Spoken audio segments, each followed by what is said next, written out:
सकते हैं। चलिए स्टार्ट करते हैं। इलेक्ट्रोकेमिस्ट्री क्या है? दो वर्ड से मिलकर बना इलेक्ट्रोकेमिस्ट्री। इलेक्ट्रो मतलब इलेक्ट्रिकल एनर्जी बनानी है हमें केमिकल रिएक्शन से, इलेक्ट्रिकल एनर्जी बनानी है केमिकल रिएक्शन से, और फिर इस इलेक्ट्रिकल एनर्जी का यूज करना है किसी ना किसी केमिकल रिएक्शन को करवाने में। या आप कह सकते हो इलेक्ट्रिकल एनर्जी क्या होती है, केमिकल रिएक्शंस की एनर्जी क्या होती है, उनके बीच में क्या रिलेशन है, यही इलेक्ट्रोकेमिस्ट्री है। क्लियर है? अब सबसे पहले हम लोग टर्म समझेंगे इलेक्ट्रोलाइट किसे कहा जाता है। कोई भी वो सब्सटेंस जो डिसोशिएट हो जाता है आयंस के अंदर। कब? जब मैं उसके एक्वस सॉल्यूशन में से इलेक्ट्रिसिटी पास कराऊं, या जब मैं उसकी मोल्टन फॉर्म में से इलेक्ट्रिसिटी पास कराऊं। जैसे कि हमारे पास एक सब्सटेंस है, हमने इसमें पानी डाल दिया, इसका एक्वस सॉल्यूशन बना दिया, इलेक्ट्रोड्स लगाई, बैटरी लगाई, तो ये सब्सटेंस हमारा आयंस में डिसोशिएट हो गया, कैटायन के अंदर, एनायन के अंदर। तो हम इस स्पेसिफिक सब्सटेंस को क्या बोलेंगे? Electrolyte. Those substance which dissociate into ions on passing electricity are known as electrolyte. Non electrolyte क्या होते हैं? कोई भी वो सब्सटेंस जो आयंस के अंदर डिसोशिएट नहीं होता है। For example sugar, glucose, urea, ये ऐसे सब्सटेंस है, अगर आप इनकी मोल्टन फॉर्म ले लो, मोल्टन फॉर्म का मतलब होता है बेटा जी मेल्टेड फॉर्म, या फिर इनका एक्वस सॉल्यूशन ले लो, पानी डाल के इनमें से करंट पास करा के देखो तो ये आयंस में डिसोशिएट नहीं होंगे। ऐसे सब्सटेंसेस को हम लोग क्या बोलते हैं?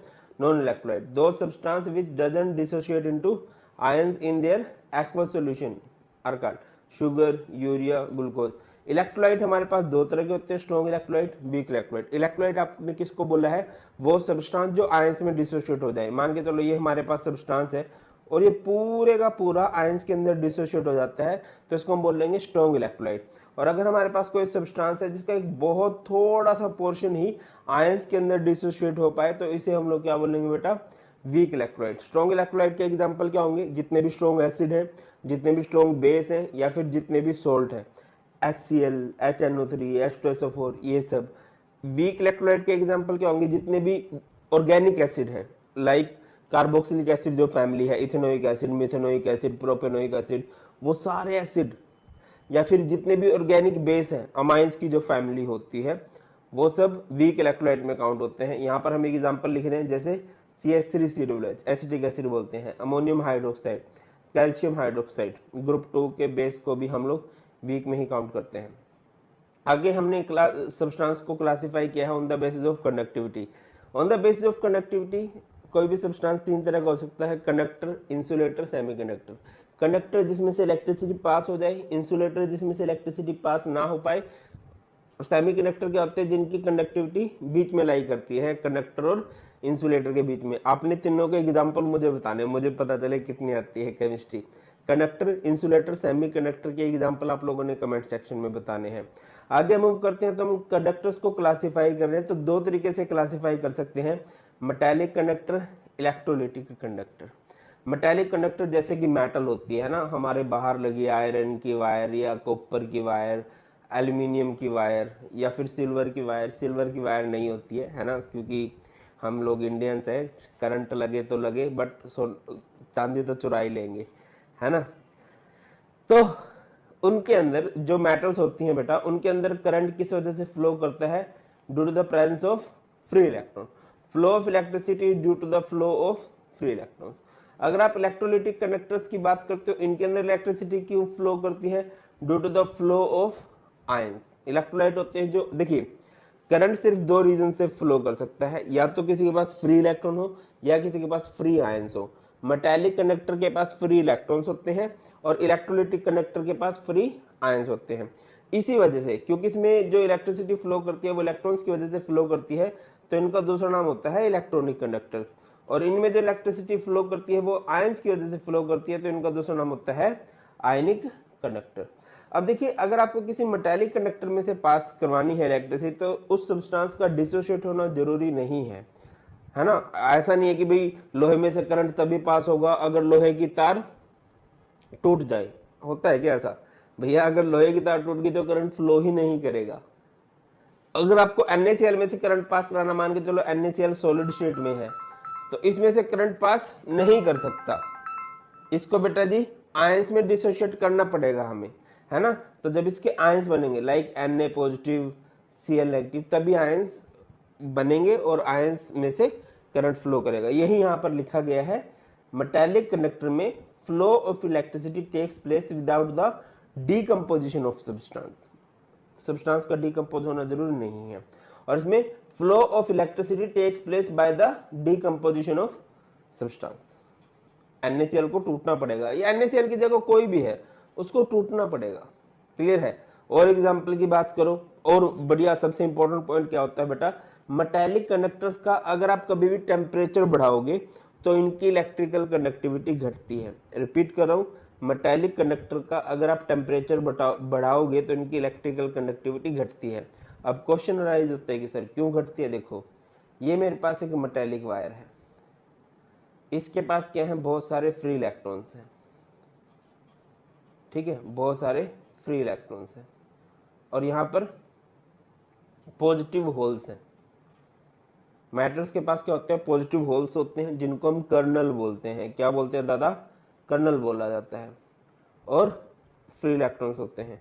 तो जब टेम्परेचर बढ़ता है तो ये कर्नल्स वाइब्रेट करना स्टार्ट कर देते हैं। इलेक्ट्रॉन्स करंट लेके जा रहे हैं और ये उसको ऐसे ही करेंगे। इलेक्ट्रॉन करंट लेके जा रहे हैं और कर्नल्स वाइब्रेट कर रहे हैं, तो वो क्या करेंगे, हिंड्रेंस प्रोड्यूस करेंगे, रुकावट पैदा करेंगे in the flow of electricity.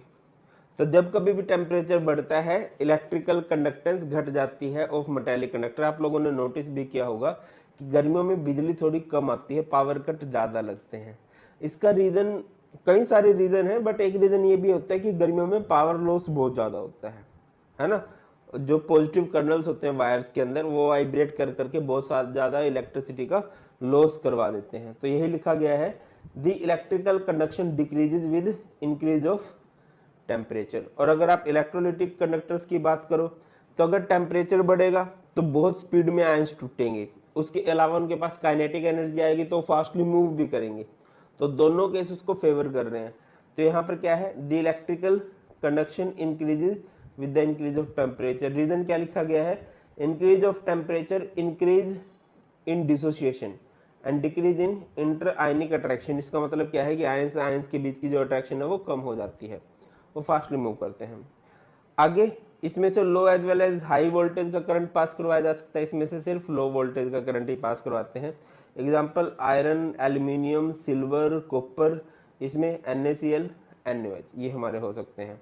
आगे मूव करते हैं बेटा, सेल, जो मेन टॉपिक है इस चैप्टर का। सेल किसे कहते हैं, सेल बायो में होता है ना, कुछ छोटी सी कोशिका को सेल बोलते हैं, कुछ ऐसा होता है, बट केमिस्ट्री में सेल कुछ और चीज है। सेल किसे कहा जाता है, it is the smallest device which is used to convert one form of energy into another form of energy. हमारे पास एनर्जी की एक फॉर्म है और हम उसको दूसरी फॉर्म में कन्वर्ट कर देते हैं, उसी को हम लोग क्या बोलते हैं बेटा, सेल बोलते हैं। कई तरह के सेल होते हैं, बट मेनली हम दो तरह के सेल पढ़ते हैं, पहला इलेक्ट्रोकेमिकल सेल और दूसरा इलेक्ट्रोलिटिक सेल। इलेक्ट्रोकेमिकल सेल क्या करते हैं, ये बेटा जी C2E करते हैं और ये E2C करते हैं। क्या मतलब है C2E का, ये केमिकल एनर्जी को कन्वर्ट करते हैं इलेक्ट्रिकल में और ये इलेक्ट्रिकल एनर्जी को कन्वर्ट करते हैं केमिकल में। और आई थिंक आपने इसके बारे में थोड़ा बहुत 11th क्लास में पढ़ा होगा इलेक्ट्रोकेमिकल सेल के बारे में। इलेक्ट्रोकेमिकल सेल को आप लोग ऐसे याद रख सकते हो, लोन करके, लोन है ना। इसमें क्या है, हमें इलेक्ट्रिसिटी बनानी है, तो इलेक्ट्रिसिटी बनाने के लिए हमें लोन लेना पड़ेगा। इसका मतलब क्या हुआ कि लेफ्ट साइड में हमेशा क्या होगा भाई बेटा जी, सॉरी ये बार बार क्या हो रहा है, मेरे घर वाले जान के फोन करे जा रहे हैं, ये मुझे भी नहीं पता क्यों कर रहे हैं। लेफ्ट साइड में क्या होती है भाई, लेफ्ट साइड में ऑक्सीडेशन होती है और एनोड पर नेगेटिव चार्ज होता है, याद रखिएगा। और इसका शॉर्टकट याद रखिए, पैनिक। इसमें क्या है, इलेक्ट्रिसिटी का यूज करें, अब करंट लगता है तो थोड़ा पैनिक होता है। क्या मतलब हुआ पैनिक का, positive is anode, negative is cathode.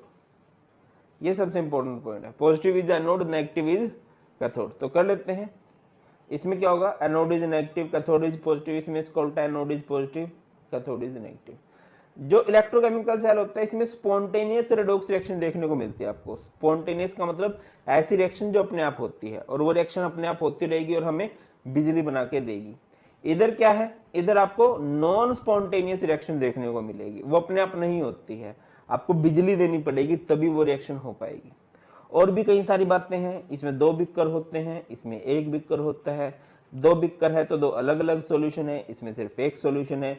2 Bikkar है तो 2 बिक्कर को जोड़ना पड़ेगा, हमें सॉल्ट ब्रिज की जरूरत पड़ेगी, इसमें हमें किसी भी ब्रिज की रिक्वायरमेंट होती नहीं है ना। इसमें इलेक्ट्रिसिटी प्रोड्यूस करते हैं, इसमें इलेक्ट्रिसिटी कंज्यूम करते हैं, ये बात है। अच्छा, अब यहाँ पर सॉल्ट ब्रिज है, बट सॉल्ट ब्रिज को समझने से पहले मैं चाहूंगा कि आप लोग समझे इलेक्ट्रोकेमिकल सेल। इसके कई सारे नाम हैं, इसको गैल्वेनिक सेल भी बोल देते हैं, वोल्टेइक सेल भी बोल देते हैं। क्या होता है बेटा, it is used to convert chemical energy into electrical energy, है ना। केमिकल्स की एनर्जी को इलेक्ट्रिसिटी में कन्वर्ट कर देते हैं। अब इसके सेटअप को समझते हैं। सबसे पहले बेटा जी हमारे पास क्या होते हैं, यहाँ पर 2 कंटेनर होते हैं, 2 बिक्कर होते हैं। एक बिक्कर में हम एक मेटल लेते हैं, जिंक की मेटल ले लेते हैं, एक तरफ हम लोग कॉपर की मेटल ले लेते हैं। जिंक को डालते हैं जिंक के सॉल्यूशन में, जिंक का सॉल्यूशन होता है जिंक सल्फेट। कॉपर को हम डालते हैं कॉपर के सॉल्यूशन में, कॉपर का सॉल्यूशन होता है कॉपर सल्फेट। ठीक है, बढ़िया हो गया काम। बट यहाँ से बिजली नहीं बनेगी, बिजली को चेक करने के लिए करंट लगा देंगे और यहाँ पर लगा देंगे बल्ब। अगर ये लट्टू जग गया इट मीन्स यहाँ पर बिजली आ गई, बट अभी हुआ नहीं है। तो इस सेटअप को कंप्लीट करने के लिए यहाँ पर हम लगा देते हैं एक सोल्ट ब्रिज, नमक का पुल। ये एक अलग सिस्टम है, इसको समझेंगे। इसके बाद रिएक्शन स्टार्ट हो जाती है। और इसके बाद जो आप लोगों ने पढ़ा था लोन, लोन का मतलब क्या है बेटा, लेफ्ट में ऑक्सीडेशन होगी, एनोड पर नेगेटिव चार्ज होगा। इस तरफ क्या होगी, ऑक्सीडेशन, इस तरफ क्या होगी, रिडक्शन। ऑक्सीडेशन जिस पे होगी उसे क्या बोलेंगे, एनोड। रिडक्शन जिस पे होगी उसको क्या बोलेंगे, कैथोड। एनोड पे कौन सा चार्ज होगा, नेगेटिव। कैथोड पर कौन सा चार्ज होगा, पॉजिटिव। आपको पता होगा oxidation is loss of electron, एक शॉर्टकट, मतलब कई सारे शॉर्टकट हैं, सुना होगा oil, oxidation is loss of electron. तो ये क्या करता है, इलेक्ट्रॉन का लॉस करता है, इलेक्ट्रॉन चलते हैं इधर।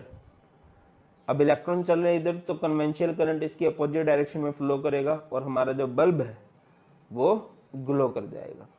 इलेक्ट्रॉन मास पार्टिकल हैं, जब वो इधर जाने लगेंगे तो धीरे धीरे धीरे धीरे ये ग्रो करता जाएगा, मतलब थोड़ा थिक होता जाएगा। और ये जो मेटल की रोड है जिंक वाली, इलेक्ट्रॉन दे दे के ये थिन होती जाएगी और एक टाइम ऐसा आएगा जब ये खत्म हो जाएगी और उस टाइम हमारा जो सेल है वो काम करना बंद कर देगा। क्लियर है बेटा, ये सेटअप है, यही लिखा गया है। We take 2 beaker, in first beaker we take zinc rod dipped in zinc sulphate, in second beaker we take copper rod dipped in copper sulphate.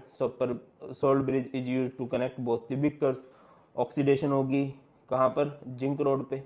Reduction होगी कहाँ पर, कॉपर रोड। ऑक्सीडेशन अगर आप लिख के दिखाना चाहो तो कैसे लिख के दिखा सकते हो बेटा, जिंक नाम की मेटल है, उसने 2 इलेक्ट्रॉन दिए, वो जिंक 2 पॉजिटिव बन गया। अगर आप रिडक्शन रिएक्शन करके दिखाना चाहते हो, रिडक्शन कैसे कर सकते हो, ये सॉल्यूशन है कॉपर का, कॉपर के सॉल्यूशन को अगर आप ब्रेक डाउन करोगे तो डिसोसिएट होगा कॉपर 2 पॉजिटिव में, SO4 2 नेगेटिव में। यहाँ से कॉपर 2 पॉजिटिव जो है बेटा वो 2 इलेक्ट्रॉन ले लेगा, 2 इलेक्ट्रॉन लेके ये क्या बन जाएगा, कॉपर बन जाएगा और कॉपर बन के इधर चिपकेगा। देखिए रिपीट करो, इलेक्ट्रॉन देता है जिंक और कॉपर नहीं लेता, कॉपर का जो आयन है सॉल्यूशन के अंदर वो इलेक्ट्रॉन लेता है। ठीक है, जिंक से जिंक 2 पॉजिटिव बनता है, कॉपर 2 पॉजिटिव, 2 इलेक्ट्रॉन लेके कॉपर। यहाँ से एक छोटा सा टॉपिक और भी आ जाता है, रिप्रेजेंटेशन ऑफ अ सेल।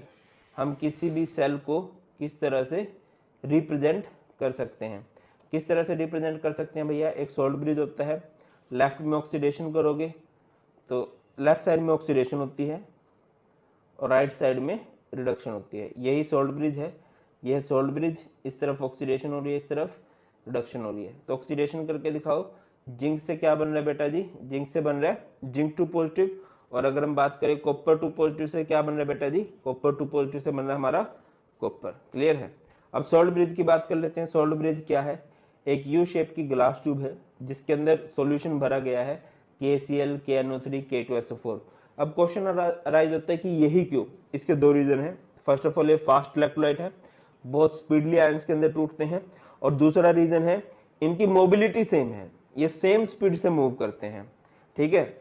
अगर अगर फॉर्म में है, अगर अगर फॉर्म मतलब जेली लाइक फॉर्म होती है। इसका एक किनारा इस तरह का सॉल्ट ब्रिज होता है बेटा, ग्लास का बना हुआ ट्यूब है, इसका एक किनारा एक बिक्कर में डुबो देते हैं, दूसरा किनारा दूसरे बिक्कर में डुबो दिया जाता है। क्या क्या काम करता है? पहली बात क्या करता है, दोनों बिक्कर को जोड़ता है, इनर सेल सर्किट को कंप्लीट करता है, इलेक्ट्रोलाइट को इधर से उधर नहीं जाने देता है। ऐसा नहीं कि जिंक सल्फेट कॉपर की तरफ चला जाएगा और कॉपर सल्फेट जिंक की तरफ चला जाएगा। और सबसे इंपॉर्टेंट फंक्शन जो होता है इसका, it maintain the electrical neutrality of solution. Neutrality को मेंटेन रखता है, चार्ज को इम्बैलेंस नहीं होने देता। अगर किसी साइड पॉजिटिव चार्ज ज्यादा हो रहा है तो इलेक्ट्रोलाइट में से नेगेटिव सोल्ट ब्रिज में से नेगेटिव आयन भागते हैं। अगर किसी साइड नेगेटिव चार्ज ज्यादा हो रहा है तो सोल्ट ब्रिज में से पॉजिटिव आयन भागते हैं और उसको बैलेंस कर देते हैं। तो ये इसके इंपॉर्टेंट फंक्शन होते हैं बेटा। आई थिंक क्लियर होगा यहाँ तक। आगे बढ़ते हैं और बात करते हैं इलेक्ट्रोड पोटेंशियल किसे कहा जाता है। The tendency of an electrode to either lose or gain electron when it is placed in its own solution. आपने कोई भी इलेक्ट्रोड ली, लाइक कॉपर की इलेक्ट्रोड ली और आपने उसको कॉपर के सॉल्यूशन में डाल दिया, लाइक कॉपर सल्फेट में। जिंक की इलेक्ट्रोड ली, जिंक के सॉल्यूशन में डाल दिया, जिंक सल्फेट। सिल्वर की इलेक्ट्रोड ली, सिल्वर के सॉल्यूशन में डाल दिया। ऐसी कोई भी इलेक्ट्रोड लो, उसी के सॉल्यूशन में डाल दो, तब वो इलेक्ट्रॉन ले पा रही है या दे पा रही है, उस टेंडेंसी को ही हम लोग क्या बोलते हैं बेटा जी, इलेक्ट्रोड पोटेंशियल बोलते हैं। अगर वो इलेक्ट्रॉन दे, टेंडेंसी टू लूज इलेक्ट्रॉन कहलाती है ऑक्सीडेशन पोटेंशियल। अगर वो इलेक्ट्रॉन ले तो उसे बोलते हैं रिडक्शन पोटेंशियल। और अगर ये कंडीशन स्टैंडर्ड है, स्टैंडर्ड कंडीशन का मतलब टेम्परेचर 298 केल्विन है, प्रेशर 1 एटमॉस्फेरिक है, कंसंट्रेशन 1 मोलर है, अगर ये तीन कंडीशन है, उन कंडीशंस के अंदर कोई इलेक्ट्रोड इलेक्ट्रॉन ले रही है या दे रही है, उसे हम लोग बोलते हैं standard electrode potential. Standard reduction potential को स्टैंडर्ड इलेक्ट्रोड पोटेंशियल माना जाता है। किसी भी इलेक्ट्रोड की इलेक्ट्रॉन को लेने की टेंडेंसी को स्टैंडर्ड इलेक्ट्रोड पोटेंशियल माना जाता है अकॉर्डिंग टू IUPAC। अब कौन इलेक्ट्रॉन लेने वाली है, कौन इलेक्ट्रॉन देने वाली है, इसके लिए हमें कुछ डिवाइस बनाना पड़ेगा और हमने वो डिवाइस बनाया। उस डिवाइस का नाम रखा गया SHE, स्टैंडर्ड हाइड्रोजन इलेक्ट्रोड। इसका दूसरा नाम होता है NHE, नॉर्मल हाइड्रोजन इलेक्ट्रोड। कुछ इस तरह का सेटअप होता है बेटा। सबसे पहले हमारे पास एक कंटेनर होता है, फिर एक आउटर ग्लास ट्यूब होती है ना, अंदर एक इनर ग्लास ट्यूब होती है, प्लेटिनम की एक वायर होती है और नीचे प्लेटिनम का फॉइल होता है। प्लेटिनम का फॉइल, प्लेटिनम एक डी ब्लॉक की नोबल मेटल है। नोबल मेटल किसे कहते हैं? जो जनरली रिएक्शन करना पसंद नहीं करती। ये अपना सरफेस प्रोवाइड करती हैं कि इसके ऊपर रिएक्शन हो। Getting my point? प्लेटिनम की फॉइल लगा रखी है हमने, ये आपको दिखाई दे रही होगी। ये डी ब्लॉक की मेटल है जो अपना सरफेस प्रोवाइड करती है रिएक्शन को होने देने के लिए। इलेक्ट्रॉन आ भी सकते हैं, जा भी सकते हैं। यहां पर हम लोग क्या करते हैं, अच्छा यहां पर एक सॉल्यूशन लिया जाता है किसका, 1 मोलर HCl सॉल्यूशन का। यहां पर आप लोग हाइड्रोजन गैस डालते हो at 298 kelvin temperature and 1 atmospheric pressure, और फिर हम लोग देखते हैं कि इलेक्ट्रॉन जा रहे हैं, आ रहे हैं। इसकी खुद की कोई पावर नहीं होती, इसकी खुद की पावर जो होती है बेटा 0 होती है। Device which is used to calculate standard electrode potential of any electrode, it can act as oxidation as well as reduction potential. देखिए अगर ये ऑक्सीडेशन शो कर रहा है तो ऑब्वियसली इलेक्ट्रॉन दिए जाएंगे और H2 से क्या बन जाएगा, 2H पॉजिटिव। रिडक्शन में रिएक्शन उल्टी हो जाएगी, इलेक्ट्रॉन कौन लेगा, HCl में से जो H पॉजिटिव आयंस बनते हैं वो इलेक्ट्रॉन लेके H2 गैस बनाते हैं और यहाँ पर बबल्स बन जाते हैं। तो दोनों चीज पॉसिबल है। अगर इलेक्ट्रॉन देने हैं तो हाइड्रोजन गैस देगी और अगर इलेक्ट्रॉन लेने हैं तो H पॉजिटिव आयंस लेंगे। H पॉजिटिव आयंस इलेक्ट्रॉन लेके H2 बनाते हैं, यहाँ पर बबल्स बनते हैं। इसकी खुद का पोटेंशियल 0 होता है।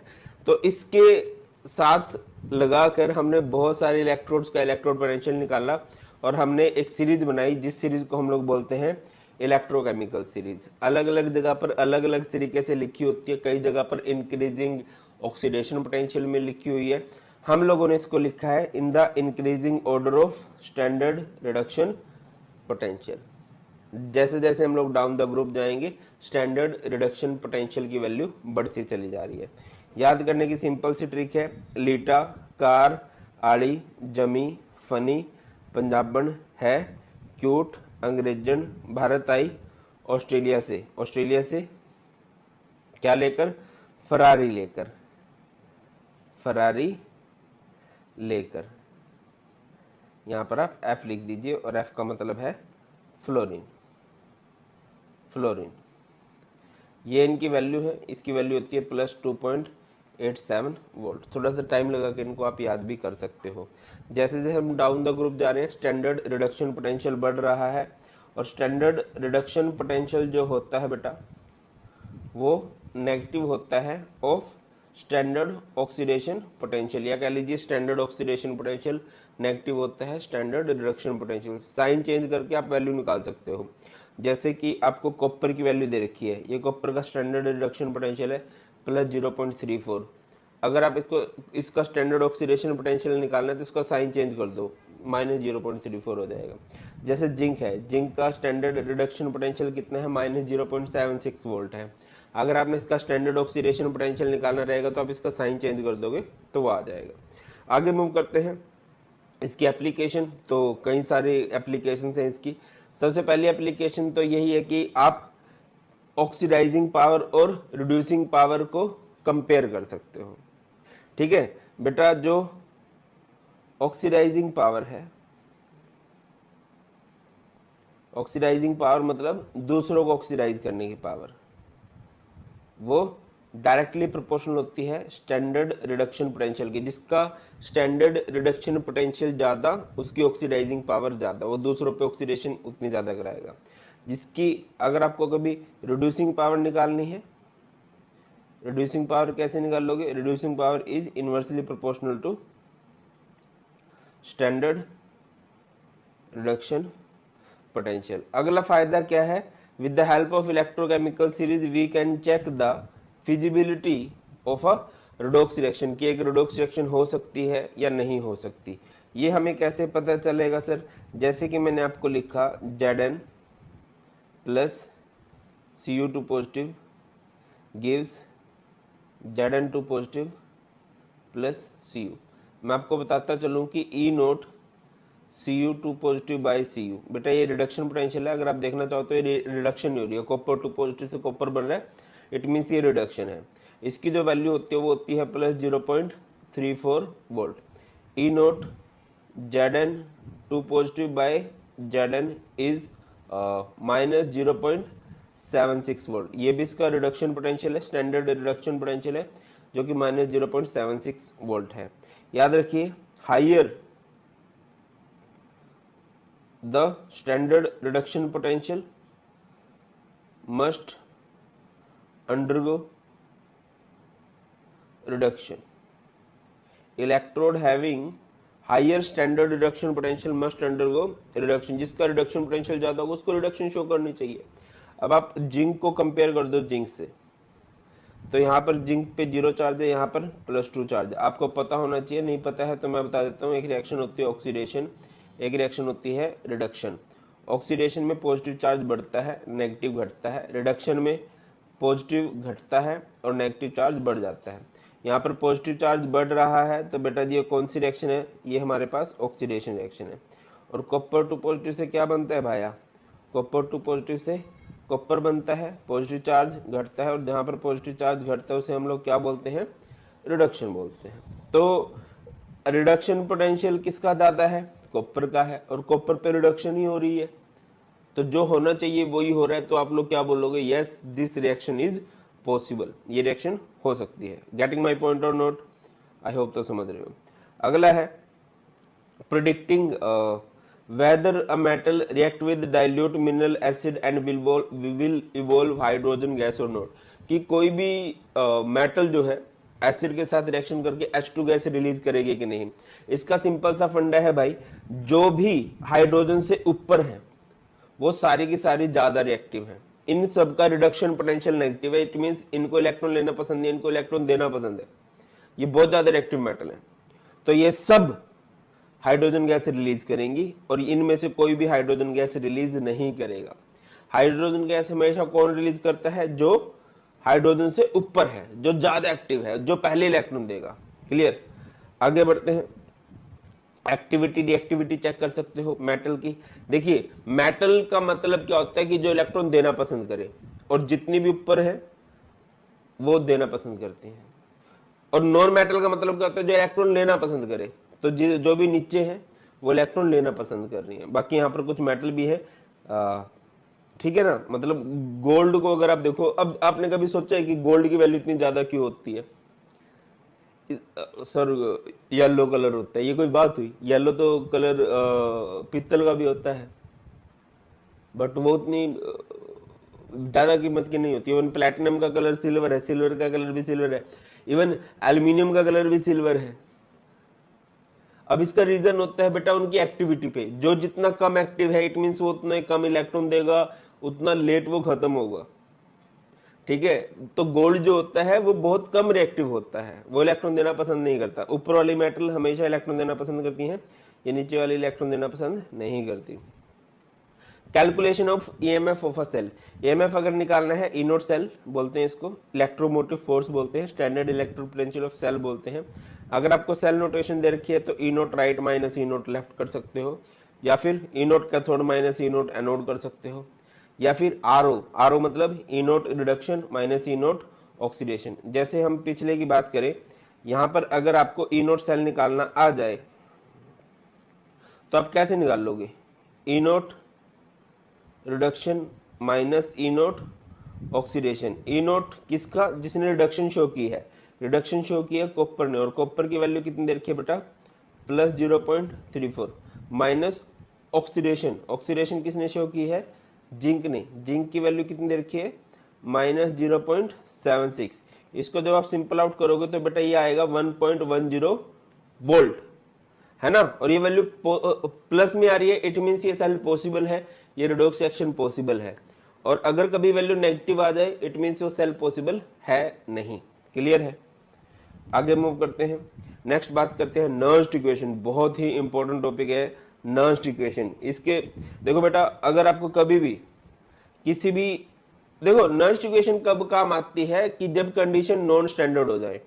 नॉन स्टैंडर्ड कंडीशन का मतलब क्या है? कि टेम्परेचर 298 केल्विन ना रहे, प्रेशर 1 एटमॉस्फेरिक ना रहे, कंसंट्रेशन 1 मोलर ना रहे, जनरली कंसंट्रेशन चेंज होती है।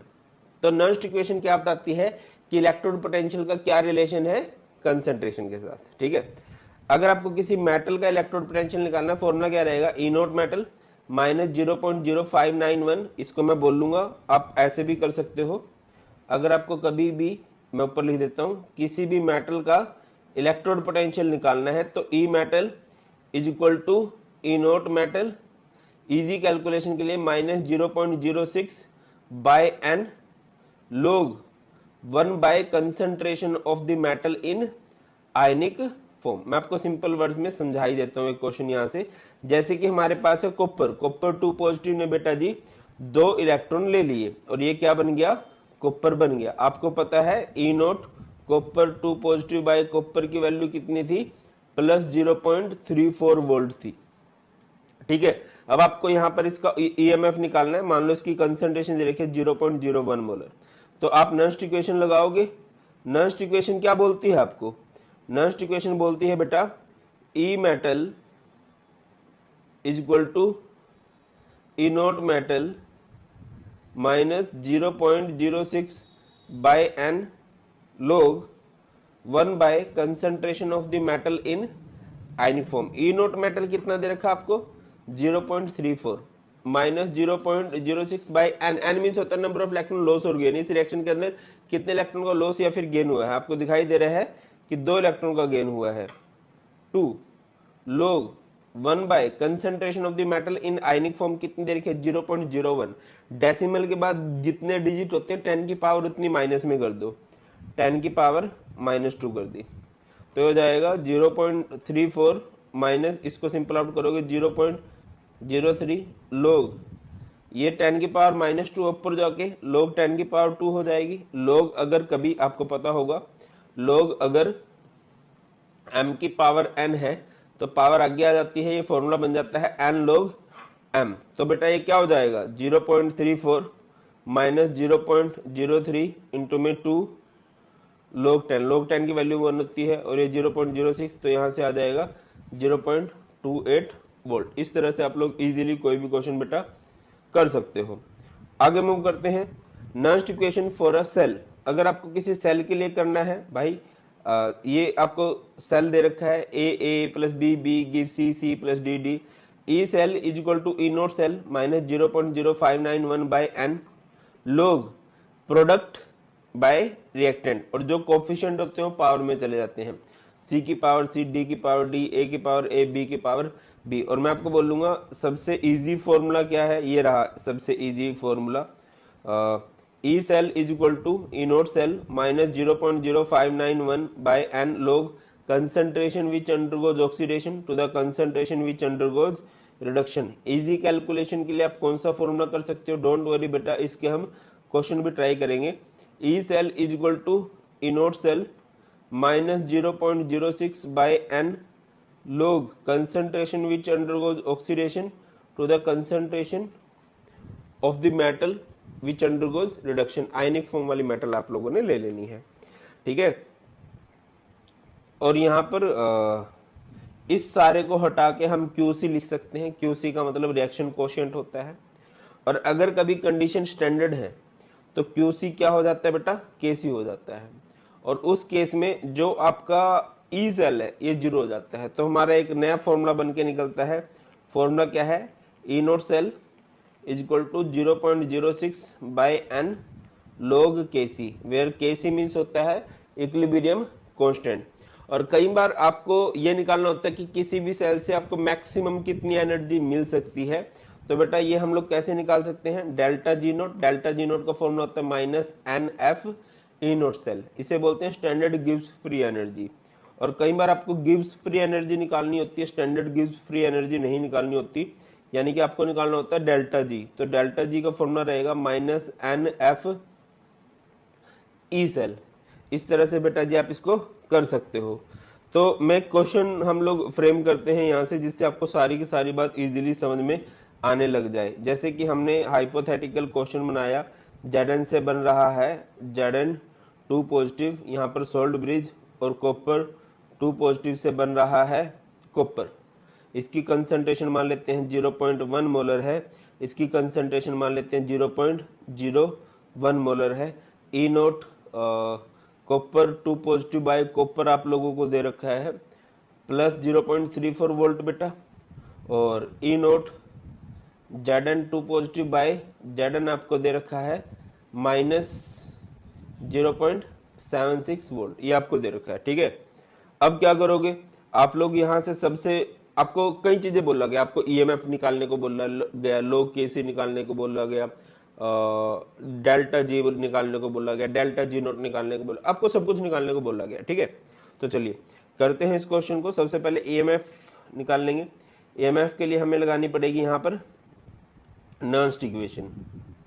नर्न्स्ट इक्वेशन का फॉर्मूला क्या बनेगा, E cell is equal to E naught cell minus 0.06 by N log concentration of the metal which undergoes oxidation to the concentration of the metal in ionic form which undergoes reduction। अब हमें ई naught cell निकालना है पहले तो।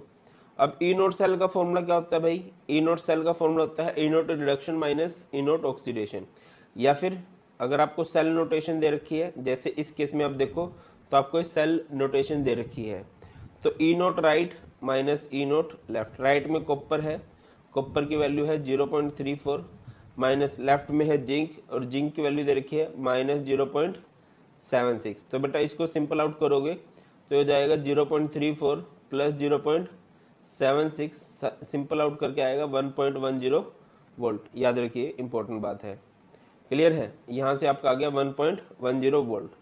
अब आ जाओ E cell is equal to E naught cell आपको कितना दे रखा है 1.10 minus 0.06 by N, N means number of electron loss और गेन। आप जिंक से जिंक 2 पॉजिटिव बन रहा है, 2 इलेक्ट्रॉन का डिफरेंस है, कॉपर 2 पॉजिटिव से कॉपर बन रहा है 2 का डिफरेंस है, तो लॉस और गेन कितने का हुआ है 2 का। कई बार ये लॉस और गेन मैच नहीं करता, उन केसेस में आप क्या करते हो, उन केसेस में आप मल्टीप्लाई करते हो। मान लो कि किसी रिएक्शन में 2 का लॉस है 3 का गेन है, तो उनको मल्टीप्लाई कर दो 6 हो जाएगा, ठीक है। अब इधर आ जाओ, लोग concentration which undergoes oxidation, oxidation किसने शो किया बेटा Zn 2 पॉजिटिव ने, और रिडक्शन किसने शो किया बेटा कॉपर 2 पॉजिटिव ने, ठीक है। ये हो जाएगा 1.10 माइनस 03, 0.06 बाई 2 0.03 होगा ना। लोग concentration which undergoes oxidation, zinc ने की है और इसकी कंसंट्रेशन है 0.1 मोलर, यानी कि 10 की पावर -1। डेसिमल के बाद जितने डिजिट है उतनी 10 की पावर माइनस कर दो। कॉपर टू पॉजिटिव की अगर मैं बात करूं, कॉपर टू पॉजिटिव 0.01, डेसिमल के बाद 2 डिजिट है, 10 की पावर -2 कैंसिल हो जाएगा, 10 की पावर -1 बचेगा। ये 10 की पावर -1 ऊपर जाएगा, log 10 होगा और log 10 की वैल्यू 1 होती है, तो हो जाएगा 1.07 वोल्ट। अब आपको 2-3 चीजें और सोल्व करनी है। मान के चलो कि आपको कैलकुलेट करना है डेल्टा जी। डेल्टा जी का फॉर्मूला क्या रहेगा, -NF ई सेल। एन का मतलब होता है नंबर ऑफ इलेक्ट्रॉन लॉस और गेन इन डायरेक्शन, 2 का हुआ है। फैराडे कांस्टेंट बेटा 96500 है और ई सेल कितना आया है 1.07। जो भी आएगा बेटा यहां से जूल में आंसर आ जाएगा, किलो जूल में निकालना है, 1000 से डिवाइड कर लेना, आप आंसर बता देना मुझे। आपको डेल्टा जी नोट निकालना है। डेल्टा जी नोट का फॉर्मूला क्या होगा, आपको जनरली डेल्टा जी नोट पूछा जाता है। डेल्टा जी नोट का फॉर्मूला हो जाएगा -NF ई नोट सेल 2, फैराडे कांस्टेंट की वैल्यू 96500 और ई नोट सेल कितना दे रखा है भाई, ई नोट सेल था 1.10 वोल्ट। इसको भी जो भी सोल्व करोगे वो जूल पर मोल में आंसर आ जाएगा, ठीक है। इसके बाद आप लोगों को log K से निकालना है, तो उसका फॉर्मूला क्या था, E naught cell is equal to 0.06 by n log Kc। E naught cell कितना है 1.10 इंटू में n 2 आएगा बाय 0.06 डेसिमल से, डेसिमल का 2 3 जा 6 और यहाँ पर हमारी log Kc आ जाएगा और इसको करेंगे तो 3 3 9 3 6 18, ये कितना हो जाएगा 36.6, ये हमारे पास आ जाएगा log Kc। तो हमने ये अलग अलग क्वेश्चन, मतलब हर तरह के क्वेश्चन की फ्रेमिंग कर लिया जो भी इस टॉपिक से बन सकते हैं। डेल्टा जी पूछा जा सकता था, डेल्टा जी नोट पूछा जा सकता था और log Kc पूछा जा सकता था, और ई नोट सेल भी हमने स्टार्टिंग में कैलकुलेट ही कर लिया था। तो इस तरह से नॉन इक्वेशन से क्वेश्चन बनते हैं बेटा। आगे बढ़ते हैं और बात करते हैं कंडक्टेंस ऑफ इलेक्ट्रोलिटिक सॉल्यूशन। देखिए इलेक्ट्रोलाइट का कंसेप्ट हम पहले पढ़ चुके हैं कि जैसे कि ये हमारे पास एक कंटेनर है, अगर मैं इसमें कोई भी सब्सटेंस लूँगा और यहाँ पर हम डाल देंगे रोड्स और यहाँ पर इलेक्ट्रिसिटी अगर हम पास कराते हैं इनके एक्वस सॉल्यूशन में से, तो ये सब्सटेंस क्या होगा, आयंस में डिसोसिएट होगा। इलेक्ट्रिसिटी कभी भी कंडक्ट होती है तो 2 रीजन होते हैं, या तो फ्री इलेक्ट्रॉन्स हो या फिर फ्री आयंस हो। इलेक्ट्रोलाइट्स के अंदर इलेक्ट्रिसिटी कंडक्ट होती है due to the presence of free ions, ions की वजह से होती है। तो यहाँ पर कुछ टर्म्स हैं जो आप लोग फिजिक्स में पढ़ते हो। सबसे पहले हम लोग बात करने वाले हैं रेजिस्टेंस की। रेजिस्टेंस को हिंदी बोलते हैं रुकावट, प्रतिरोधकता, है ना।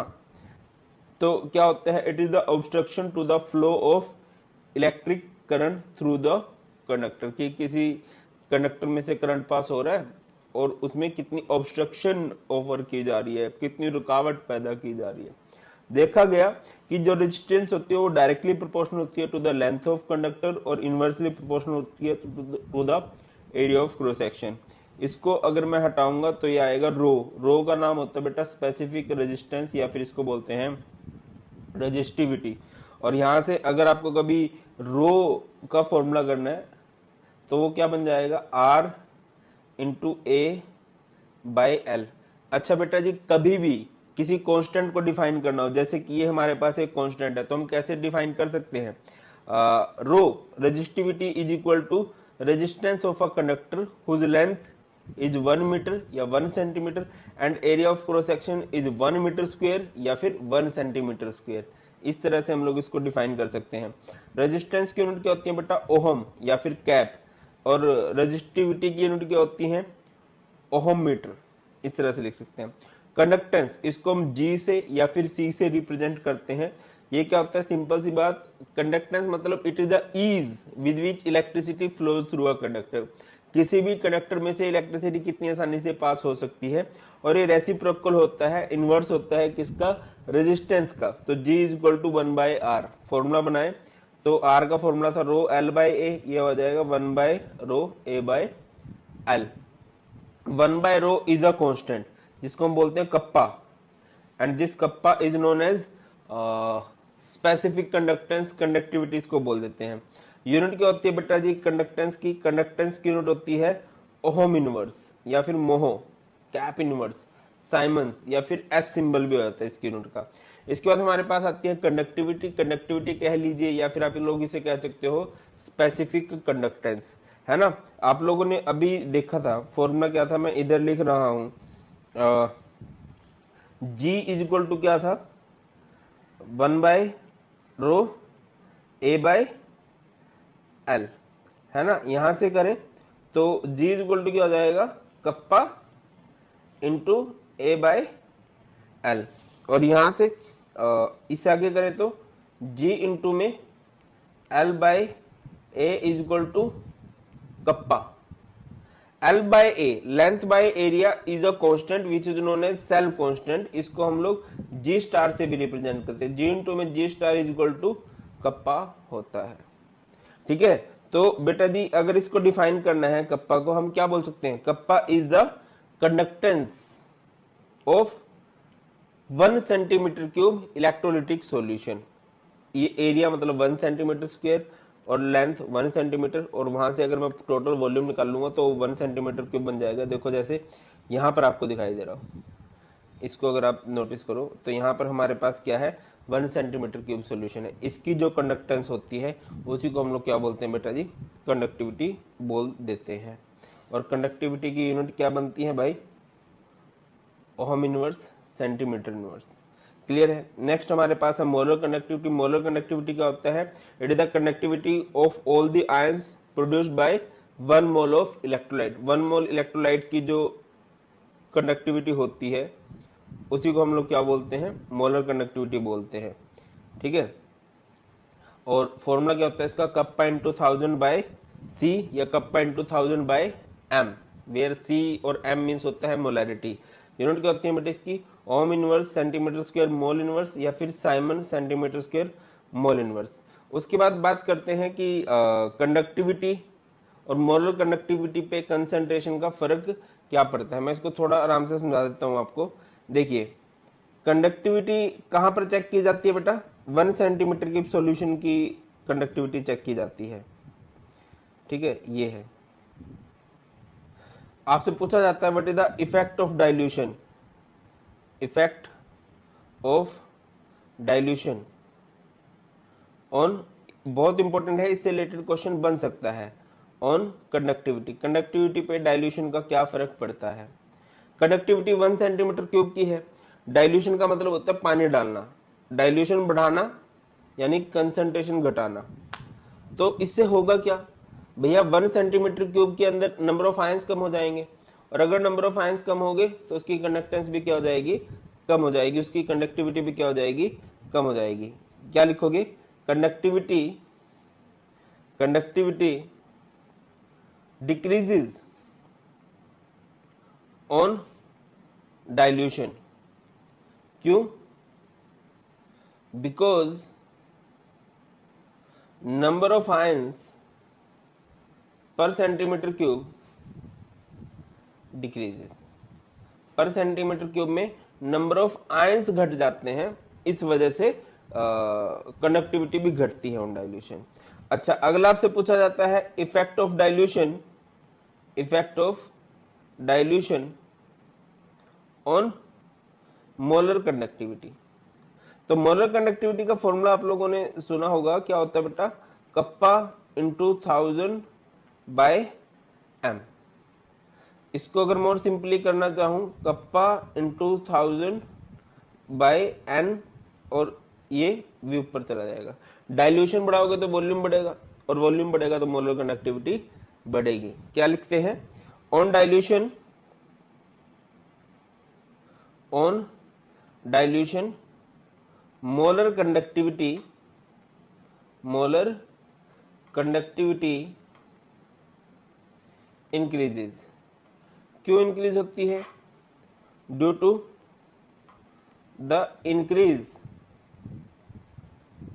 इन ions and their mobility. Mobility means speed, उनकी स्पीड बढ़ रही है, इस वजह से मोलर कंडक्टिविटी बढ़ती है।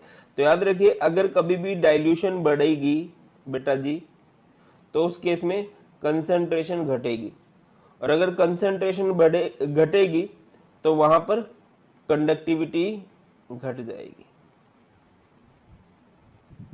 अगर कभी डाइल्यूशन बढ़ेगा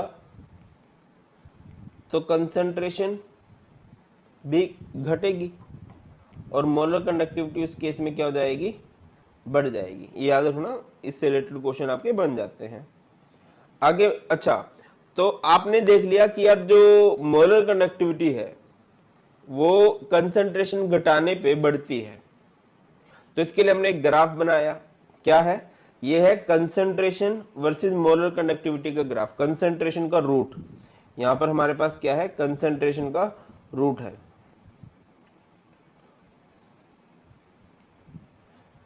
और इधर क्या है बेटा? Molar conductivity. हम लोगों ने ग्राफ बनाया, जितनी हम कंसंट्रेशन घटाएंगे मोलर कंडक्टिविटी बढ़ती जाएगी। अब देखो, जैसे इस तरफ हम जा रहे हैं तो कंसंट्रेशन घटती जा, इस साइड तो कंसंट्रेशन घटेगी ना, और मोलर कंडक्टिविटी बढ़ती जा रही है।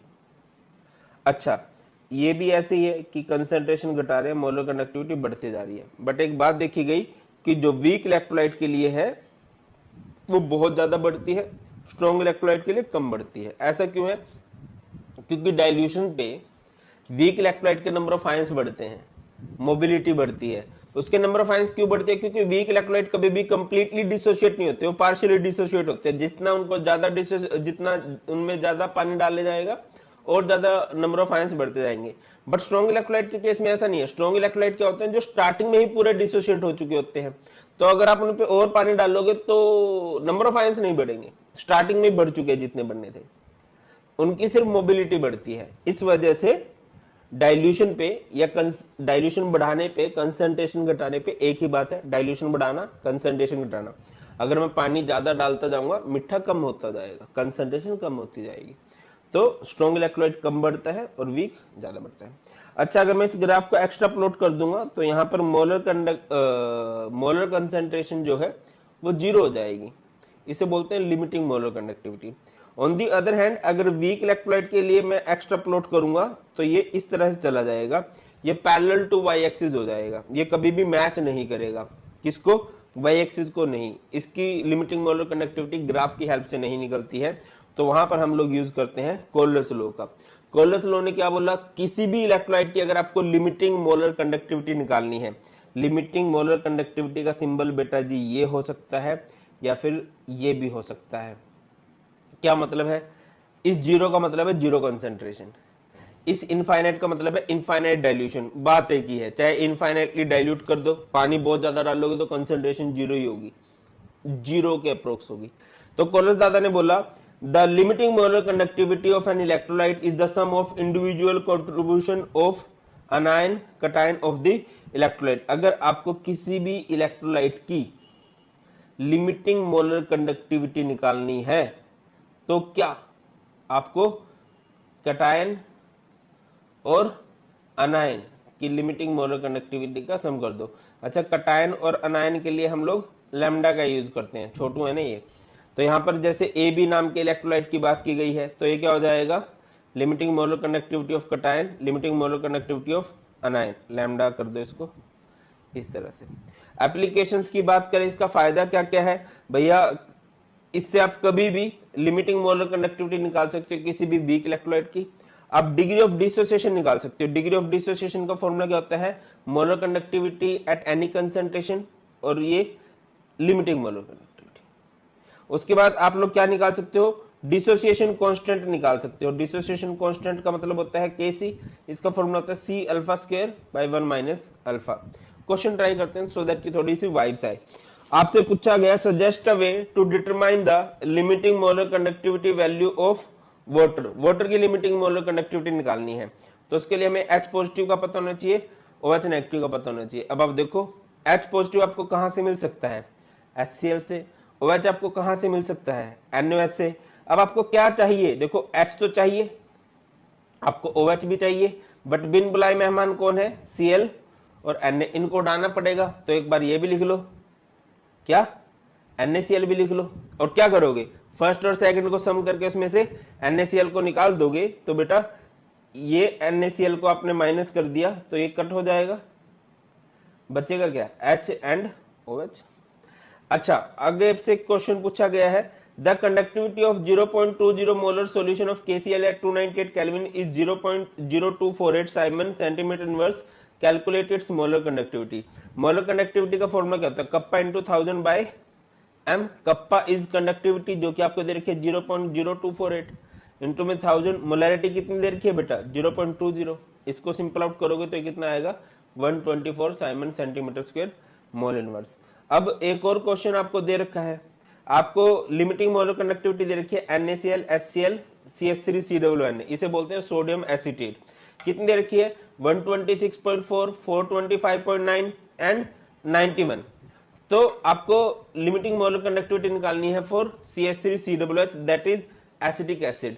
तो एसिटिक एसिड की अगर आपको लिमिटिंग मोलर कंडक्टिविटी निकालनी है तो कैसे लिखोगे, एसिटिक एसिड का एक्सप्रेशन क्या रहेगा, CH3COO negative and H positive. तो भैया देखो, अब आप NaCl को लिखोगे Na positive Cl negative, HCl को लिखोगे H positive Cl negative, CH3COO को लिखोगे CH3COO नेगेटिव Na पॉजिटिव। अब समझने वाली बात यह है बेटा कि एक तो आपको CH3COO की वैल्यू चाहिए और एक चाहिए H पॉजिटिव की।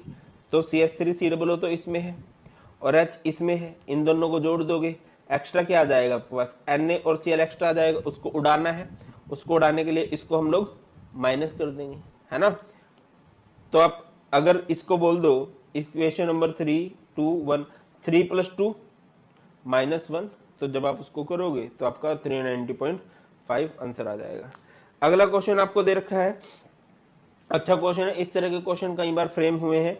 द कंडक्टिविटी ऑफ 0.20 मोल पर litre solution of KCl is 2.48 into 10⁻⁻2 Simon centimetre inverse, calculate its molar conductivity and degree of dissociation. तो करते हैं भाया। तो आई थिंक वो तो हम कर चुके थे अभी, क्या मोलर कंडक्टिविटी तो अभी निकाल ली थी हम लोगों ने। मोलर कंडक्टिविटी का फॉर्मूला क्या ही होता है, क्या ही होता है भाई, kappa into 1000 by m। Kappa is conductivity, conductivity कितनी दे रखी है, ये दे रखी है, इंटू 1000 बाई m, m मतलब मोलैरिटी, ये दे रखा है 124 आ गया। अब आपको क्या निकालना है बेटा, यहां से degree of dissociation. Degree of dissociation is alpha, alpha का formula molar conductivity by limiting molar conductivity. Molar conductivity कितनी दे रखी है 124 बाय लिमिटिंग मोलर कंडक्टिविटी। कैसे निकाल सकते हैं बेटा, लिमिटिंग मोलर कंडक्टिविटी अगर आपको निकालनी है किसकी, KCl की, तो फॉर्मूला क्या बनेगा, limiting molar conductivity of K positive plus limiting molar conductivity of Cl negative, यही होगा ना। अब K पॉजिटिव की वैल्यू कितनी दे रखी है 73.5 एंड ये कितना दे रखा है 76.5।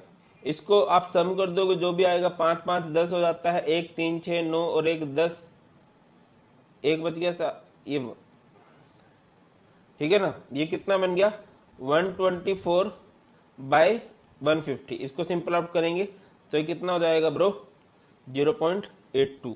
आपसे कई बार percentage of degree of dissociation पूछ लिया जाता है, परसेंटेज अगर निकालना है तो उसको 100 से मल्टीप्लाई कर दो तो ये 82% आ जाएगा। क्लियर है। ऐसे ऐसे हाथ में इसलिए करने लगे हूँ क्योंकि मैं ध्रुव राठी की वीडियो बहुत ज्यादा देखने लग गया हूँ, ठीक है। इतना ज्यादा इन्फ्लुएंस किससे नहीं होना चाहिए। चलो उसके बाद हमारे पास इलेक्ट्रोलिसिस के लॉ आते हैं भाया। अब समझो ध्यान से, थोड़ा सा मैं आपको बताता हूँ क्या कहना चाह रहा हूं मैं, काम आएगी बात।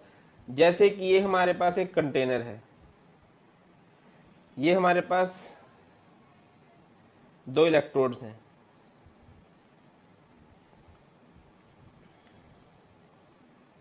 और इनको हमने कनेक्ट कर दिया किससे भाई, इनको हमने कनेक्ट कर दिया है बैटरी से।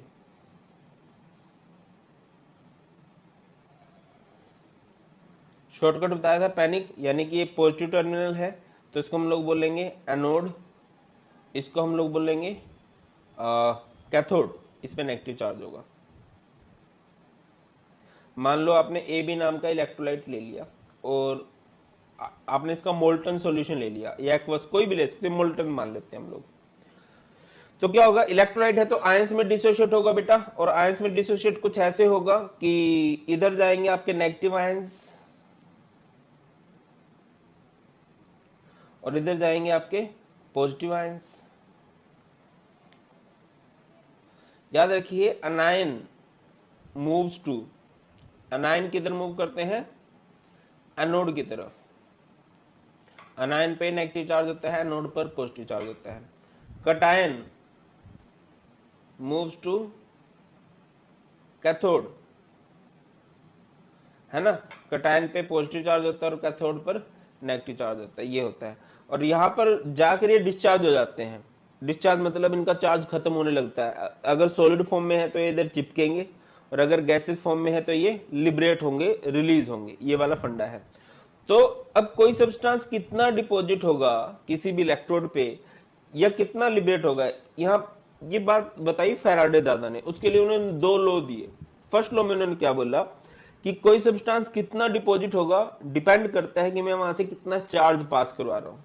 The mass of substance deposited or liberated at any electrode during electrolysis is directly proportional to the amount of charge.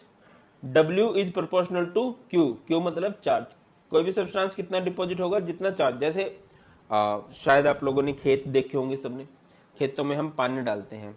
अब एक खेत में पानी कितना जाएगा, ट्यूबवेल लगा होगा, जितनी देर लाइट आई रहेगी ट्यूबवेल चलता रहेगा और पानी भरता चला जाएगा। यही वाला फंडा है ना भाई। तो इन्होंने भी ये बोला कि सब्सटेंस कितना डिपॉजिट होता जाएगा जितना मैं उसमें से चार्ज पास कराता रहूंगा। आई करंट का फॉर्मूला होता है Q बाई टी, Q का फॉर्मूला हो जाएगा I इंटू टी। इसको हटाएंगे, ये Z और Q की जगह पर क्या आ जाएगा, I into T. Where Z का मतलब क्या होता है, इलेक्ट्रोकेमिकल इक्विवेलेंट होता है। इसका फॉर्मूला क्या बनता है बेटा, सिंपल सा, molar mass by N into F. F का मतलब फैराडे कांस्टेंट होता है और इसकी वैल्यू 96,500 कूलम होती है। ठीक है, इसको मैंने ऐसे याद रखा है, W, W मतलब विनिंग, और विनिंग का मतलब होता है जीतना, Z into I into T. अब इसके कुछ क्वेश्चन कर लेते हैं। जैसे कि आपको पहला क्वेश्चन दे रखा है, what do you mean by Faraday constant. क्या होता है फैराडे कांस्टेंट भाई, चार्ज ऑफ 1 मोल इलेक्ट्रॉन। 1 मोल यानी 6.02 इंटू 10 की पावर 23, और एक इलेक्ट्रॉन का 1.6 इंटू 10 की पावर -19 कूलम। इसको सिंपल करेंगे 96,487 कूलम, और सिंपल के लिए 96,500 कूलम। अगला अच्छा सॉल्यूशन है। अच्छा एक बात मैं बता दूं, फैराडे लॉ के अगर आपको कभी भी न्यूमेरिकल करने हैं, टाइम को आपने सेकंड में लेना है। रिपीट करता हूं, अगर आपको फैराडे लॉ के कभी भी न्यूमेरिकल करने हैं, टाइम को आपने सेकंड में लेना है। A solution of copper sulphate is electrolysed for 10 minutes. कितनी देर के लिए, 10 मिनट्स के लिए। With a current of 1.5 ampere, what is the mass of copper. Copper को डिपॉजिट होना है तो पहले कॉपर सल्फेट को तोड़ो। कॉपर सल्फेट को तोड़ोगे तो बेटा वो टूटेगा कॉपर 2 पॉजिटिव में एंड SO4 2 नेगेटिव में। अब कॉपर 2 पॉजिटिव क्या करेगा बुलबुलो, 2 इलेक्ट्रॉन लेके कॉपर बनेगा। डिपॉजिट होना है ना, तो डिस्चार्ज होना पड़ेगा, उसका चार्ज खत्म करना पड़ेगा, 2 इलेक्ट्रॉन ले लिए। तो W निकालना है, मास ऑफ सब्सटेंस डिपॉजिट निकालना है। W is equal to Z into I into T. Z का formula molar mass by N into F into I into T. Molar mass कितना है 63.5। N number of electron loss into Faraday constant 96,500। I current कितना है 1.5 ampere, और time 60 minute यानी कि second में करेंगे 600। तो यहां से आ गया। अब ऐसा ही आपको क्वेश्चन दे रखा है, निकल nitrate is electrolysed between platinum electrodes using a current of 5 ampere. अच्छा, ये प्लेटिनम इलेक्ट्रोड्स इस तरह की बातें लिखी होती हैं, इसका मतलब ये होता है कि इनका कोई रोल नहीं है इधर, प्लेटिनम वगैरह का, ये इनर्ट होती हैं। बताया था मैंने स्टैंडर्ड हाइड्रोजन इलेक्ट्रोड वाले कंसेप्ट में। 20 मिनट्स के लिए कार्रवाई की गई है और करंट कितना था 5 एम्पियर। बस सिंपल है। पहले तो निकल नाइट्रेट को तोड़ोगे। निकल नाइट्रेट को जब तोड़ा जाएगा कुछ ऐसे आएगा, ये हमारे पास निकल नाइट्रेट है, वेरी नाइस। ये हमारे पास निकल नाइट्रेट है, इसको तोड़ेंगे तो ये हो जाएगा Ni2 positive and 2 NO3 negative. Nitrate को हम नहीं देखेंगे क्योंकि हमने निकल डिपॉजिट कराना है। निकल 2 पॉजिटिव क्या करेगा बेटा, 2 इलेक्ट्रॉन लेगा और निकल बन जाएगा। W is equal to Z, winning का मतलब होता है जीतना, और Z molar mass by N into F into I into T. Molar mass कितना है भाई, 58.7 दे रखा है, N2 है, फैराडे कांस्टेंट 9500, करंट 5 एम्पियर है। अब टाइम 20 मिनट्स दे रखा है, सेकंड में करेंगे 1200 सेकंड हो जाएगा, और इसको सिंपल आउट करेंगे 1.825 ग्राम आ जाएगा। इस तरह से इस क्वेश्चन को करना था। क्लियर है? आगे बढ़ते हैं। नेक्स्ट, इस तरह के भी क्वेश्चन कई बार पूछे गए हैं, how much charge is required for the reduction for the oxidation. ऐसे केसेस में कभी क्वेश्चन आ जाए तो आप ये देखना कि यार इसमें कितने इलेक्ट्रॉन का लॉस गेन हुआ है। चार्ज रिक्वायर्ड कभी भी आपसे पूछा जाता है तो बेटा इसका सिंपल सा फॉर्मूला है एन फैराडे। जैसे आपको कॉपर टू पॉजिटिव से कॉपर बनाना है तो कॉपर टू पॉजिटिव क्या करेगा, 2 इलेक्ट्रॉन लेके कॉपर बनाएगा। और फिर चार्ज रिक्वायर्ड का फॉर्मूला एन फैराडे, एन कितने भैया 2 इलेक्ट्रॉन लिए जा रहे हैं 2 फैराडे। आपको कभी मान के चलो Al3 पॉजिटिव से बनाना है, Al बनाना है, तो बताओ इसमें 3 इलेक्ट्रॉन का लॉस गेन होगा एक्चुअल में, तो यहाँ पर 3 फैराडे। तो आपको देखना है कि उस रिएक्शन में कितने इलेक्ट्रॉन का लॉस गेन है। जैसे कि H2O2 से आपको O2 बनाना है। अब यहाँ पर O2 को देखोगे, O2 पे कितना चार्ज बनेगा बेटा, इस पूरे पर चार्ज बनेगा 2 नेगेटिव, और इधर है O2, तो ये 2 इलेक्ट्रॉन का लॉस करेगा। कितने इलेक्ट्रॉन का लॉस हुआ, 2 का, तो यहाँ पर 2 फैराडे। इस तरह से क्वेश्चन बन जाएंगे। नेक्स्ट आया फैराडे का सेकंड लॉ। फर्स्ट लॉ में उसने बात बोल दी कि जितनी भी आप इलेक्ट्रिसिटी पास कराते रहोगे, जितना आप चार्ज पास कराते रहोगे, उतना ही सब्सटेंस डिपॉजिट हो जाएगा। सेकंड लॉ में उन्होंने क्या बोला कि अगर आप एक से ज्यादा इलेक्ट्रोलिटिक सॉल्यूशन ले लो और उनमें से same amount of electricity pass कराओ, क्या उन पे same amount of substance deposit होगा? तो इसका आंसर है नो। मैं आपको एग्जांपल देता हूं। जैसे मैं आप सबको पढ़ा रहा हूं तो सबके मार्क्स सेम तो नहीं आएंगे, मैं तो सबको सेम पढ़ा रहा हूं।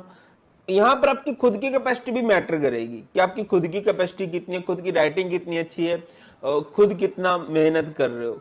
तो यहां पर भी ये बात हो जाती है कि अगर आप same amount of electricity pass कराओगे अलग अलग सॉल्यूशन में से, तो वो सब्सटेंस कितना डिपॉजिट होगा डिपेंड करता है उनके इक्विवेलेंट वेट पर। क्या लिखा गया, when same amount of electricity passed through two different electrolyte connected in series, amount of substance deposited at electrodes is directly proportional to their equivalent weight। जैसे कि यहाँ पर AgNO3 है, यहाँ पर CuSO4 है, Ag कितना डिपॉजिट होगा, equivalent weight of Ag, Cu कितना डिपॉजिट होगा, equivalent weight of Cu।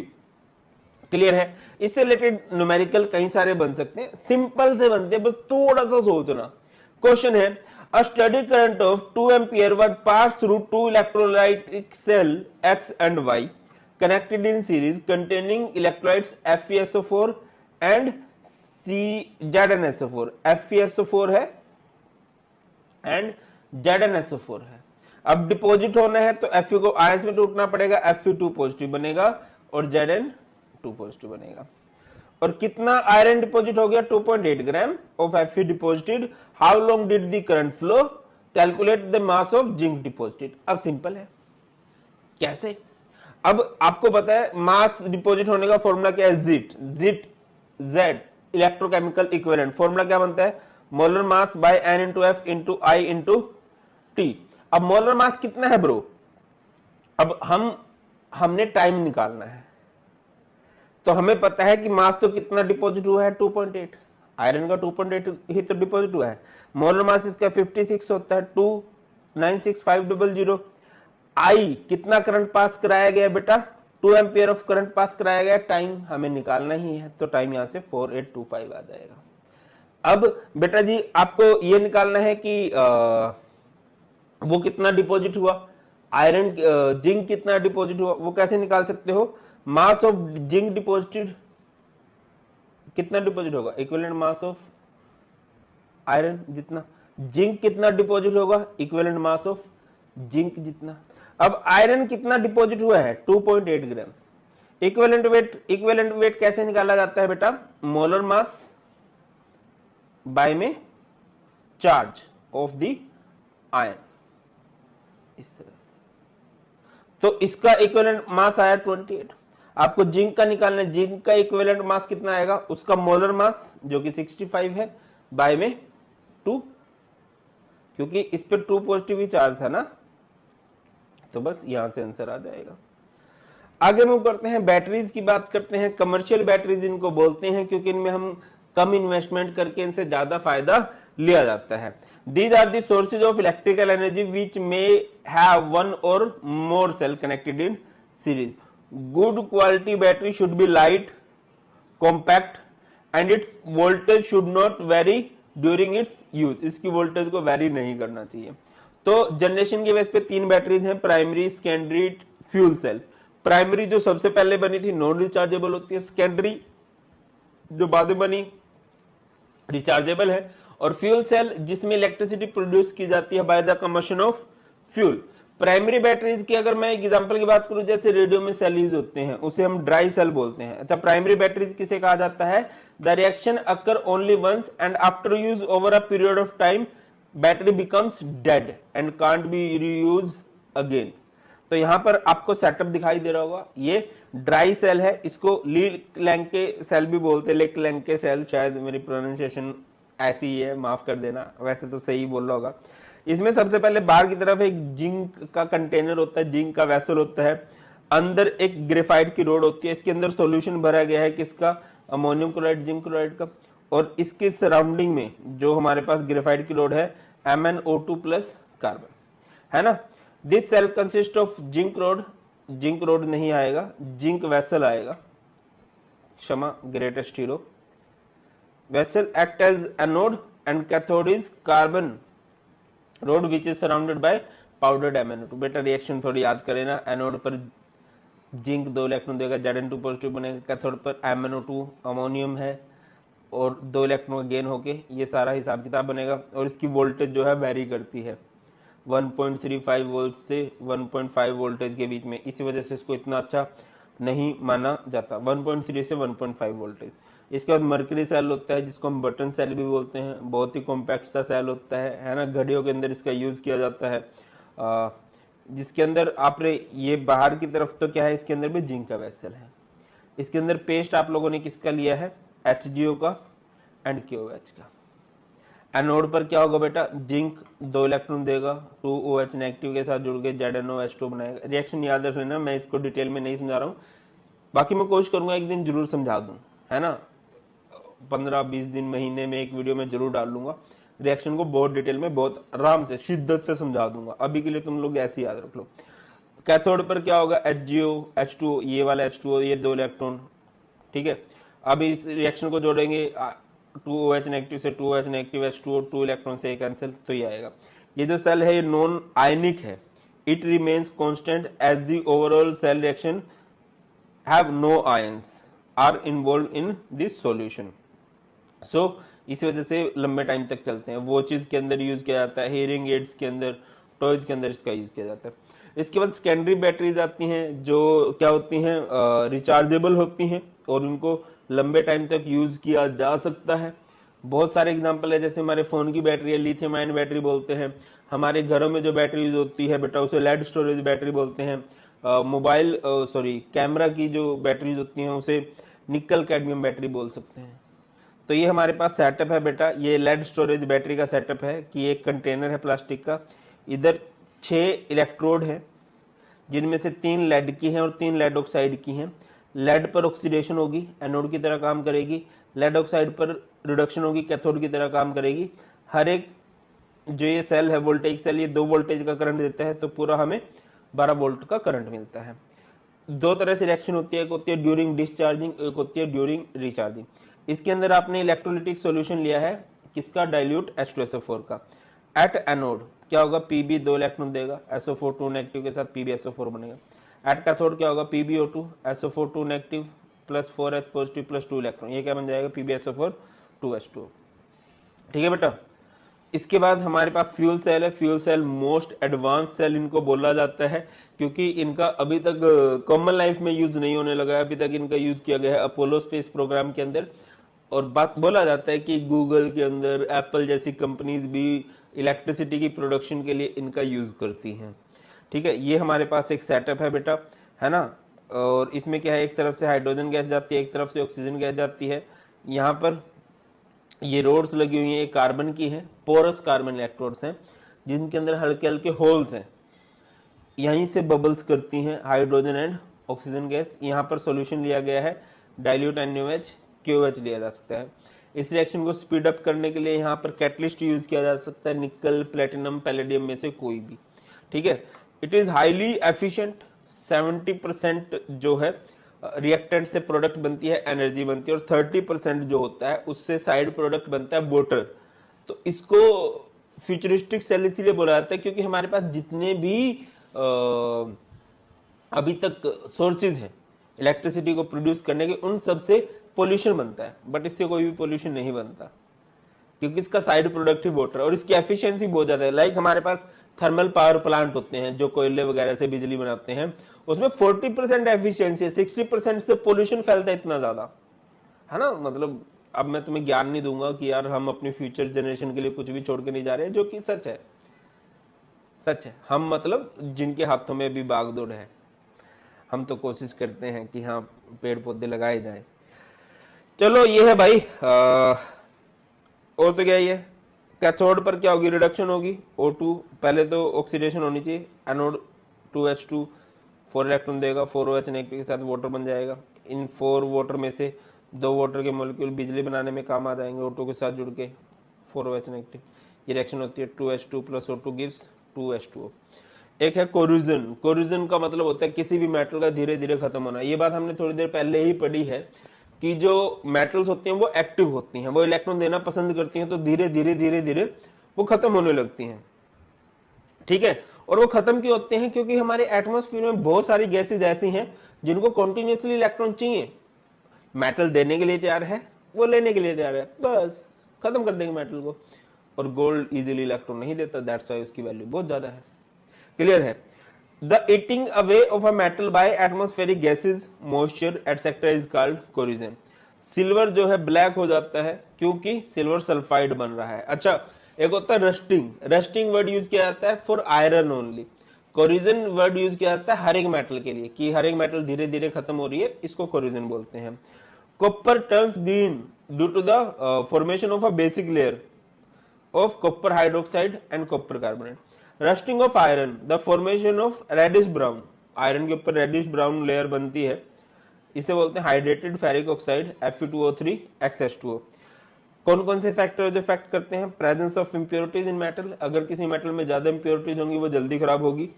Electrolyte in water, जितना ज्यादा इलेक्ट्रोलाइट होगा जल्दी खराब होगी। अगर एक लोहे का पीस है आप नमक वाले पानी में डालोगे और एक जगह प्योर पानी में डालोगे तो नमक वाले पानी में जो डला होगा वो जल्दी खराब हो जाएगा। CO2 से ही बढ़ेगा। Position of metal in EMF series, जिसका स्टैंडर्ड रिडक्शन पोटेंशियल कम, या दूसरे वर्ड्स में कहूं जिसका स्टैंडर्ड ऑक्सीडेशन पोटेंशियल ज्यादा, वो उतनी ज्यादा एक्टिव होती है और वो उतनी जल्दी खराब हो जाती है।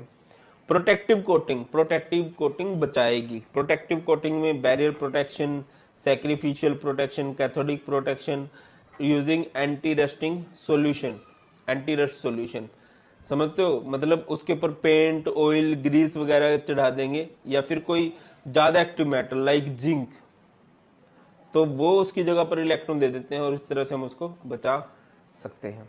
एक छोटा टॉपिक होता है बेटा प्रोडक्ट ऑफ इलेक्ट्रोलिसिस, इसको थोड़ा सा देख लीजिए, समझिएगा। जैसे कि मेरे पास एक कंटेनर है, मैंने अभी थोड़ी देर पहले भी आपको ये समझाया था, ये हमारे पास इलेक्ट्रोड्स हैं, ठीक है।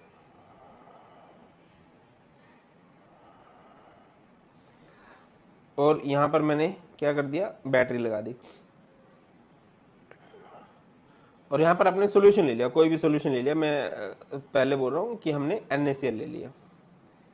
क्या ले लिया भाई, NaCl।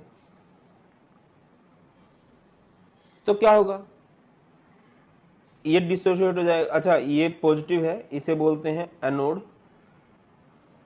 और ये नेगेटिव है, इसे बोलते हैं कैथोड। ये इधर क्या होगा बेटा, पॉजिटिव आयंस हमारे इधर जाएंगे, कटायन इधर जाते हैं, और नेगेटिव इधर जाते हैं, ठीक है। अब कैथोड, एट कैथोड, कैथोड पर कौन सी रिएक्शन होती है बेटा, कैथोड पर होती है रिडक्शन। एट एनोड, एनोड पर कौन सी रिएक्शन होती है, ब्रावो, एनोड पर रिएक्शन होती है ऑक्सीडेशन। कैसे, देखो Cl नेगेटिव है, Cl नेगेटिव क्या करेगा बेटा, इलेक्ट्रॉन देगा। मैंने आपको बताया है कि इलेक्ट्रोड्स पे जाके अपोजिटली चार्ज इलेक्ट्रोड्स पे जाके उनको डिस्चार्ज होना होता है। ये अपना एक इलेक्ट्रॉन दे देगा और ये क्लोरीन गैस बन जाएगा, ठीक है। On the other hand Na positive क्या करेगा, वो एक इलेक्ट्रॉन लेगा, वो सॉलिड हो जाएगा और सॉलिड होकर वो डिपॉजिट होने लगेगा। यही होता है प्रोडक्ट ऑफ इलेक्ट्रोलिसिस की कोई भी आप इलेक्ट्रोलाइट लोगे, उसमें से आप इलेक्ट्रिसिटी पास कराओगे तो कुछ ना कुछ प्रोडक्ट आपको अलग अलग इलेक्ट्रोड्स पे देखने को मिलेंगे। सिमिलरली वाटर का भी प्रोडक्ट बनता है। वाटर का कैथोड पर प्रोडक्ट बनता है बेटा, याद रखिए H2, और एनोड पर प्रोडक्ट बनता है बेटा O2। अब अगर सिर्फ वाटर लिया है, बट प्रॉब्लम कहां आ जाएगी, अगर कभी मैंने वाटर और NaCl को मिक्स कर दिया तो NaCl में से भी कैथोड पर प्रोडक्ट बनाना चाह रहा है और वाटर में से भी कैथोड पर प्रोडक्ट बनाना चाह रहा है। सिमिलरली NaCl में से एनोड पर भी प्रोडक्ट बनाना चाह रहे हैं और एनोड पर वाटर भी प्रोडक्ट बनाना चाह रहे हैं। ऐसे केसेस में हमारी जरूरत पड़ती है प्रेफरेंशियल ऑक्सीडेशन एंड रिडक्शन की। कौन ऑक्सीडेशन शो करेगा, कौन रिडक्शन शो करेगा। जिसका रिडक्शन पोटेंशियल ज्यादा वो रिडक्शन, जिसका ऑक्सीडेशन पोटेंशियल ज्यादा वो ऑक्सीडेशन। एक आधा एक्सेप्शन भी होता है। तो अब हमें पता होना चाहिए कि कौन रिएक्शन करता है। देखिए कटायन जाते हैं कैथोड पे। कौन से कटायन वाटर के कंपैरिजन में प्रोडक्ट नहीं बना सकते, K positive, Na positive, Ca2 positive, Mg2 positive, Al3 positive, ये कभी भी प्रोडक्ट नहीं बना सकते। ऐसे केसेस में वाटर जीत जाता है और वो प्रोडक्ट बनाता है। यहां पर हमारे पास ये क्या है, ये ग्रुप 1, ग्रुप 2 एंड ग्रुप 13 के आयंस हैं। इधर आ जाओ, कौन से हैं जो वाटर से जीत जाते हैं, Ni2 positive, Pb2 positive, copper 2 positive, Ag positive, Au3 positive. ये अगर होते डी ब्लॉक के एलिमेंट जनरली जीत जाते हैं, जनरली। अब इधर आ जाओ, कौन से अनायन है जो हमेशा प्रोडक्ट बनाएंगे, Cl negative, Br negative, I negative. ये हमेशा वाटर के कंपैरिजन में जीतेंगे।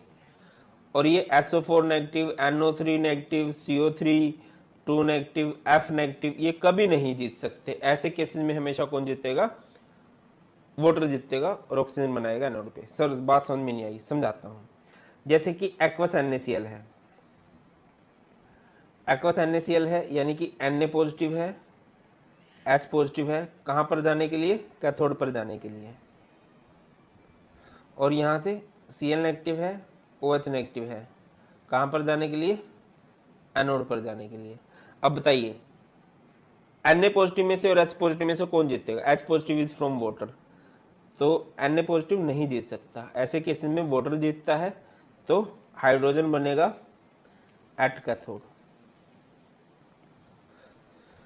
अब Cl नेगेटिव है, OH नेगेटिव है फ्रॉम वाटर, तो ऐसे केसेस में कौन जीतता है, ये जीत जाते हैं हमेशा।